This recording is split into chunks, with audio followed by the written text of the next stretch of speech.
Hello and welcome back to the Spirit of Watercolor with Linda. And I wanted to do another one of our fun two-color paintings and see, again, you can get so much variety just by mixing two colors, and it just makes for very interesting paintings as well because they kind of take on their own characteristic from having just blending a couple colors. And so welcome back, subscribers and new subscribers. Really glad you're here, and I'm just really happy to be here too. As I always say, watercolor is a spiritual journey where we're also filling our souls, and it's almost meditative in a sense when you're actually just painting and letting these beautiful watercolors flow. The ones I'm using this time are Daniel Smith. Again, I do mostly use Daniel Smith watercolors. You've probably noticed by now. I do use some LEA as well. I have some Winsor Newtons, which are wonderful. A few of other this and that, but mainly those.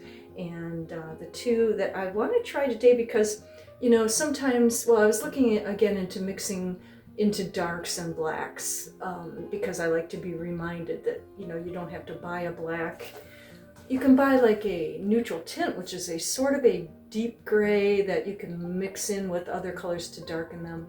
But generally, using a black per se on your painting is just going to be kind of flat and not very interesting. So this kind of brings that up in this painting as well, because what I'm doing is I'm taking colors opposite on the color wheel. Okay, and red and green are opposites. But I'm going with a rather intense deep pink, which is a red of a sort, okay? And then my deep sap green, which is a beautiful Daniel Smith green. These are getting pretty used up, so, but I put a lot out on the palette, by the way, so I hope you will too. The other color is Quinacridone Rose. It's a beautiful transparent watercolor, non-granulating. The quinacridones are amazing for their intensity and their transparency and beauty, okay? There's not a full range, like you won't go into blues and greens per se and Quins, but you'll go, from like pinks and corals and reds and violets, and then there's the browns, the earthy colors like siennas and things like that. So this is one of my favorite quinacridone colors. And deep sap green is one of my favorite greens. Yes, I do use greens. You can mix your own greens. With Daniel Smith, I have the leeway of having a variety of different warms to cool greens, granulating to non-granulating, which I find just adds to the excitement and beauty of my watercolors. And I invite you to try some of these. You can get the Daniel Smith where they have the drop, the drop trial, it's like a piece of paper with little drops of each color, and you can get as many as you want, like up to their full range of colors, which is like, I don't know, 260 or more at this point, I don't know, but a lot of colors, too many in a way. So after time in these paints, I've kind of found my favorites. You don't continuously buy them forever, although once in a while for a treat I do buy one. And I did that a couple videos ago where I bought Imperial Purple and a green. It was something green genuine. I'll look it up. But anyway, today sap green is a pretty basic color. Quin Rose is a pretty beautiful basic Quin color. Let's blend these together and make a mountainous seascape where we, not seascape, well, there'll be some water in it maybe, but it's just basically mountainous in the background and some trees in the foreground, and then this beautiful sky with these Quin Rose blends in, and see what happens with the greens and the rose together and how many colors we can create to create all the subjects in the painting. So it sounds hard, but we're going to make it wet on wet and fast and flowing and let those colors run together, see what they produce, and you're going to have a fun time. I think the out of control thing, if you can do it, it's so much fun. It's a learning process, and you begin to understand how watercolors really work. So thanks for being here with me this day, and happy spring, because it's been spring a little while now here, and I'll see you at our fun and famous table with my new ring light. We'll see how that actually videotapes things. I'll show you real quick too. See you there.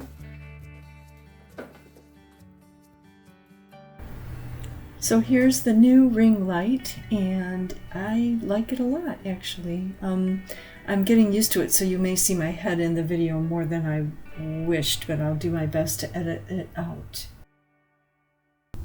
I'm using this photo as my example, which was in yellows and golds, but I'm making it black and white so I can use the composition only. So we're going to start with, I think I'm going to start with this middle land area. I'm going to think about my sky just a little bit more as far as, because I'm starting here because of the softest values. Let me show you one more time.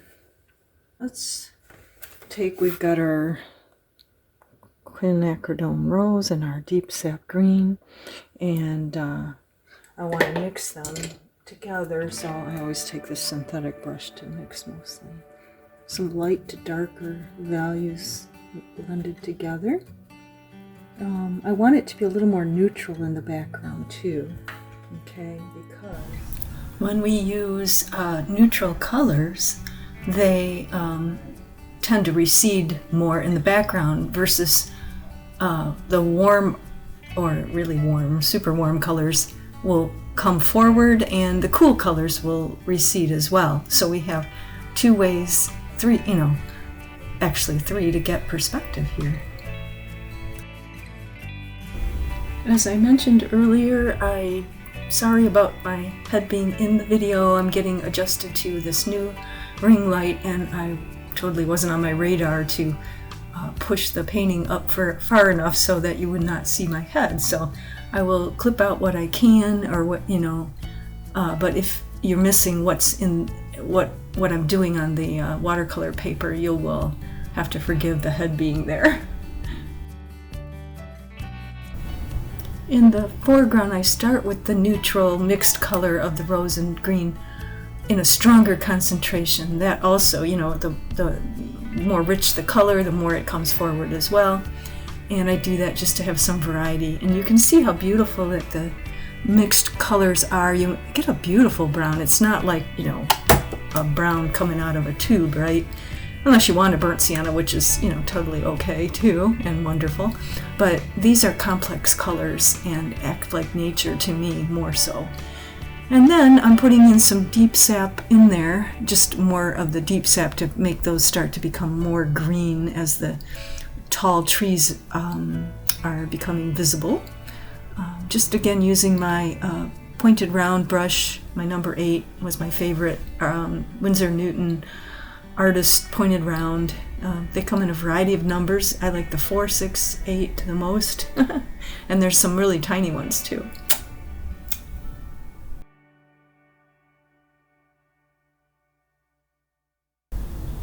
Now one of the super fun things is taking the fan brush, okay? And there's many kinds of fan brushes out there, synthetic and natural hair, which this one I think it's really an oil brush. But as the water in the paper dries, you can get a little more definition with the fan brush detailing it. And that's as detailed as I like to go. And you can get more detailed. You'll see later that there are options. I may not finish this totally, so you can decide yourself. Do you need more detail, if that's what you like in some areas, or do you want to leave it nice and loose and wet, which is what I actually really like a lot. Here in the middle ground, I left it. I was going to take this part of the video out, but then you'll miss what I'm doing with the middle ground, which again is softer and lighter, and just have to bear with my head coming in and out. But for the most part, I think we can see what we're doing with our brushes and how it's wet on wet. It's coming along, just flowing nicely.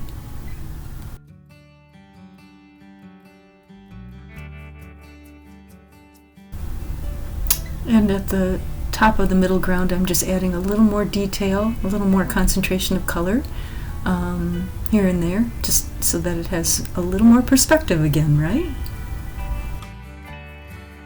Just a quick, after it was drying, I added in some strong, just to show you how strong the values can get. I probably will do some of these trees that way too, but maybe not all of them, so that they come in and out a little. The sky, I'm kind of getting a little daring with that. I'll probably I might bring a little bit of white in there as well. I do have an opaque white I sometimes use to make the clouds a little more convincing, although this is my world, and if I want green clouds, I may add more pink into them. I'm going to let them dry. It's easy to overwork. So there we are at the moment. Looking at this again, I think I will put some more strong value on the right side of the sap green in the foreground, and maybe bring a little more balance to the pinks as well, because you want your eye to move around the page, so you want to kind of make the stronger values move around the page so your eye follows them, and then you'll see the whole painting.